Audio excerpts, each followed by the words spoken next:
Kephren est une société de conseil de communication et d'édition dédiée à l'oncologie et à l'hématologie, qui englobe les tumeurs solides, les hémopathies malignes et les hémopathies non malignes.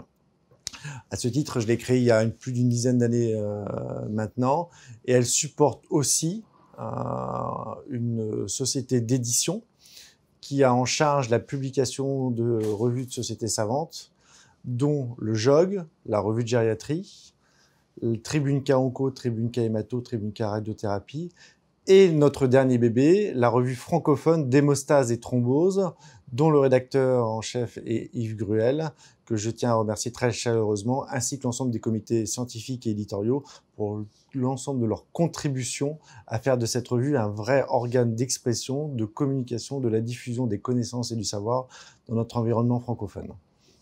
Alors maintenant, si on parle de notre partenariat en lui-même entre Kephren et la RFHT, comment je le vois ? Au même titre qu'avec nos autres partenaires, la Comet, le GFHT, la filière MEMO, Fidelem et le FNSIP-BM, notre objectif il est de construire une proposition de valeur qui soit commune et qui réponde avant tout aux besoins des patients et qui s'inscrive aussi bien évidemment dans la durée.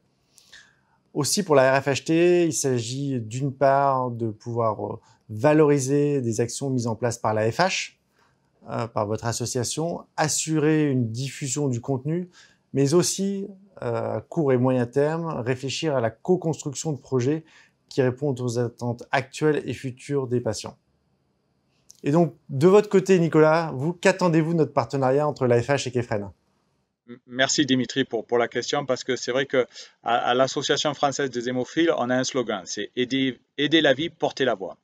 Et je pense que ce partenariat avec Kephren et avec la revue francophone de l'hémostase et de thrombose s'intègre complètement dans le porter la voix.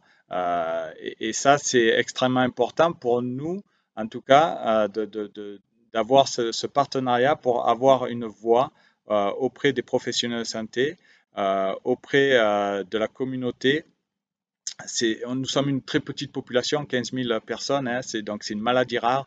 Donc il est extrêmement important de pouvoir développer de nouveaux moyens de communication auprès de tous, auprès du grand public, auprès des patients et des familles, bien sûr, mais aussi auprès des professionnels de santé, qu'ils soient spécialisés ou non. Et donc, je pense que ce partenariat va vraiment dans cette ligne de conduite, et c'est extrêmement important pour nous de pouvoir aussi apporter un message accessible, compréhensible à tous, parce que même on voit très bien hein, là on est en train de vivre un moment où il y a un développement de recherche, d'innovation thérapeutique qui est non-stop depuis quelques années. Et c'est vrai qu'on s'y perd un petit peu, franchement. Qu'on soit concerné, qu'on soit professionnel de santé, qu'on soit même spécialisé, des fois on s'y perd. Et je pense que si on multiplie ce type de canaux de communication, de façon aussi de réadapter et de reprendre les bases, ça aide. Ça aide à s'y retrouver dans ce milieu-là, dans cette innovation thérapeutique, et aussi à acquérir de la connaissance pour les patients, pour les familles, à pouvoir prendre aussi des décisions informées, c'est-à-dire en pleine conscience des sujets, parce que c'est important aussi de pouvoir prendre ces décisions-là de façon partagée, de façon complètement transparente, en ayant toutes les connaissances en main. Donc voilà, ce partenariat va vraiment dans cette ligne de conduite.